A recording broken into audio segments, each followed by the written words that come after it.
వార్త వివరాల్లోకి వెళ్తే సూక్ష్మ చిన్న మధ్య తరహా పరిశ్రమలకు నూతన పాలసీని సీఎం రేవంత్ రెడ్డి ఆవిష్కరించారు. దీనిని తయారు చేసే క్రమంలో రాష్ట్ర జీడీపీ, ఉపాధి కల్పన, ఎగుమతులు, కొత్త ఆవిష్కరణలు వంటి అంశాల్లో ఎంఎస్ఎంఈ ఈ ప్రదర్శనను విశ్లేషించి రూపొందించినట్లు అధికారులు తెలిపారు. బుధవారం మాదాపూర్ శిల్పకళా వేదికగా ఎంఎస్ఎంఈ పాలసీని సీఎం విడుదల చేశారు. ఈ కార్యక్రమంలో రేవంత్ రెడ్డితో పాటు డిప్యూటీ సీఎం బట్టి విక్రమార్క, మంత్రి శ్రీధర్బాబు పాల్గొన్నారు. తెలంగాణ రాష్ట్రంలో వ్యాపారాలు, పెట్టుబడుల విస్తరణకు వీలుగా పరిశ్రమల అవసరాలు, ప్రయోజనాలకు అనుగుణంగా నూతన పారిశ్రామిక విధానాన్ని రూపొందిస్తామని సీఎం ఇప్పటికే పలు సందర్భాల్లో ప్రకటించిన సంగతి తెలిసిందే. అమెరికాలో వ్యాపార అవకాశాలన్నీ తెలంగాణ రాష్ట్రంలో కూడా ఉన్నాయని, చైనాకు ప్రత్యామ్నాయంగా ఎదగాలనే సంకల్పంతో నూతన పారిశ్రామిక విధానాన్ని తీసుకురాబోతున్నామని గతంలో ముఖ్యమంత్రి రేవంత్ రెడ్డి ప్రకటించారు.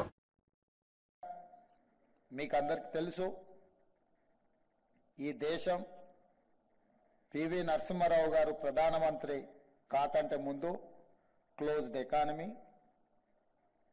దేశం యొక్క ఆర్థిక పరిస్థితి దెబ్బతింటున్న సందర్భంలో దేశ ప్రధానమంత్రిగా పివి నరసింహారావు గారు బాధ్యతలు చేపట్టిన తర్వాత ఓపెన్ ఎకానమీకి వారు పునాదులు వేయడం జరిగింది. అప్పటి వరకు ఇండియన్ ఎకానమీ క్లోజ్డ్ ఎకానమీగా ఉన్నప్పుడు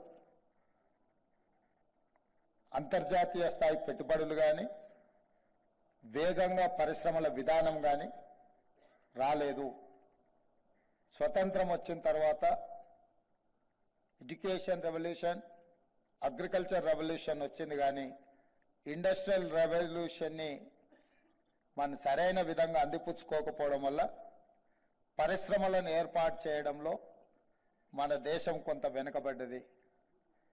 కానీ పివి నరసింహారావు గారు ఈ దేశానికి ప్రధానమంత్రి అయిన తర్వాత ఇండస్ట్రియల్ పాలసీలో తీసుకొచ్చిన మార్పులు, పెట్టుబడుల విధానంలో తీసుకొచ్చిన సరళీకృత విధానాలు, క్లోజ్డ్ ఎకానమీగా ఉన్న ఇండియన్ ఎకానమీ ఓపెన్ ఎకానమీగా ఎల్పీజీ, లిబరలైజేషన్, ప్రైవేటైజేషన్, గ్లోబలైజేషన్ అంటే ప్రపంచంతో మనం పోటీ పడే విధంగా మన విధి విధానాలను మార్చి ఆనాడు వారు ప్రధానమంత్రిగా, శ్రీ మన్మోహన్ సింగ్ గారు ఆర్థిక మంత్రిగా ఈ దేశంలో గొప్ప విధానాలను తీసుకురావడంతో ఈరోజు భారతదేశము ప్రపంచ దేశాలతో పోటీ పడగలిగిన స్థాయికి మనం ఈరోజు రాణించినాం.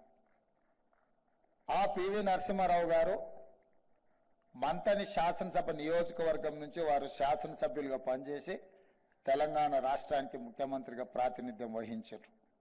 వారి తర్వాత మళ్ళీ ఈనాడు అదే మంతని శాసనసభ నియోజకవర్గం నుంచి మిత్రుడు దుద్దిల్ల శ్రీధర్ బాబు గారు ప్రాతినిధ్యం వహిస్తూ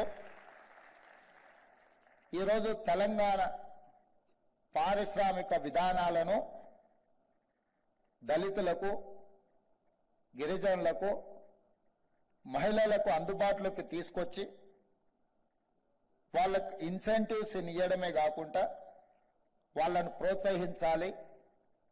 సూక్ష్మ, చిన్న మరియు మధ్య తరహా పరిశ్రమలను తెలంగాణ రాష్ట్రంలో నెలకొల్పడానికి అవసరమైన వాతావరణాన్ని సృష్టించాలి అని చెప్పి వారింత గొప్ప కార్యక్రమాన్ని తీసుకున్నారు. వారిని మనస్ఫూర్తిగా నేను అభినందిస్తున్నా. ఏ రాష్ట్రమైనా